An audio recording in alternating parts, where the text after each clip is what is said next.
Good day, everyone. I am Angela M. Torremocha, and for today's video, I will have to discuss the basic functions of the brain, and afterwards, I will give a scenario or an example of a physical activity or a sports event that the basic functions of the brain are generated. So the first thing that I have to do is to first describe the basic functions of the brain in order for you to understand the given scenario or example that I will be showing afterwards. Okay? So the basic functions of the brain, the first one is the sensation. The sensation is the first to transcribe in the nervous system when the body receives information about what happens outside or even inside the body that may affect homeostasis and eventually gives feedback. It is the stimulus that detects homeostasis changes as the nervous system's sensory function that includes touch, hear, sight, smell, and taste chemically and physically. The second one is the response. Response of what is perceived by the sensory structure based on the stimuli.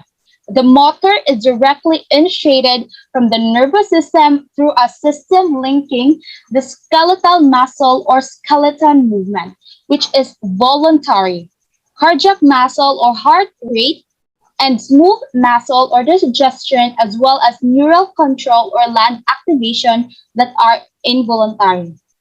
And the last one is the integration. Integration, the processing of information of stimuli received by the sensory organ carried to the nervous system, and there is a comparison from stimuli to other stimuli, present and past experience that lead to the generation of a specific motor or response. So now I will be showing you the scenario. So as we can see here, there are four men who are playing baseball. Okay?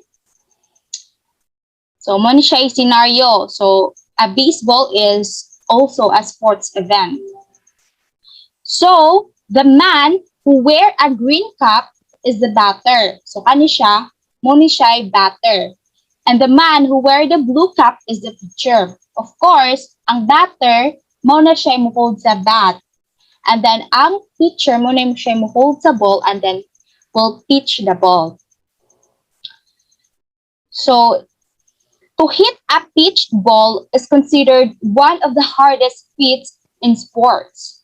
Of course, ang pinalisudan yun when we play a baseball, kaya kanang ig-on na nato ang bola nga gikan sa pitcher. Kaya lisod kaayo bitaw na siya i-timing. Diba?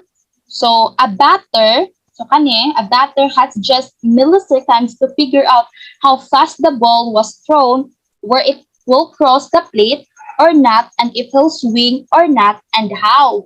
So, ang batter, when we play the baseball, kanang, daghan jud siya kayo bantayan.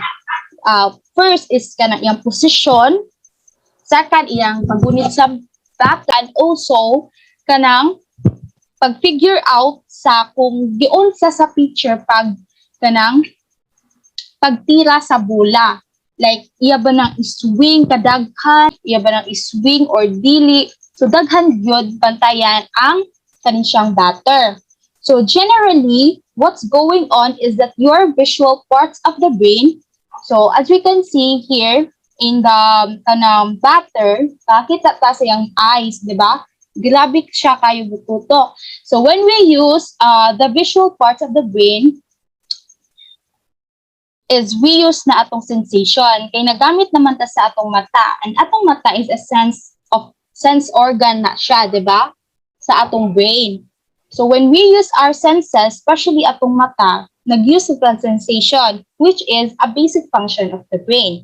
And figuring out whether this is a pitch to hit or not, and the nerves conduct impulses from sensory receptors to the brain and spinal cord. The data is then processed by way of integration of data, which occurs only in the brain.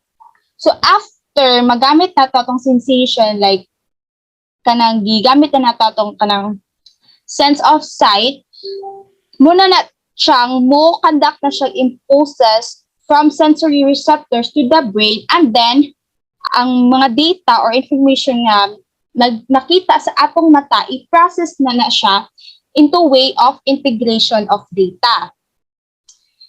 It contains sensory receptor which help in processing changes in the internal and external environment.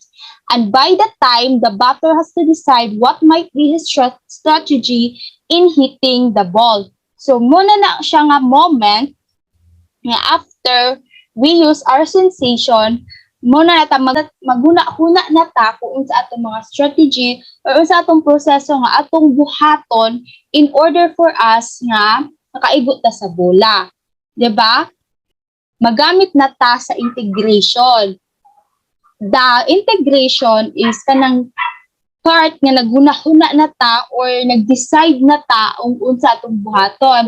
Very quick na ta kay sa baseball kanang tanang mahitabo is very quick ra gyud. Kanang murag pamilok lang ang bola nilupad na or ang bola wa nimo naigo. So dapat ang batter has kanang very clear in visual gyud, clear gyud ang iyang sight, and then kaybaw pud siya maguna-huna o mag-decide ug unsa iyang buhaton.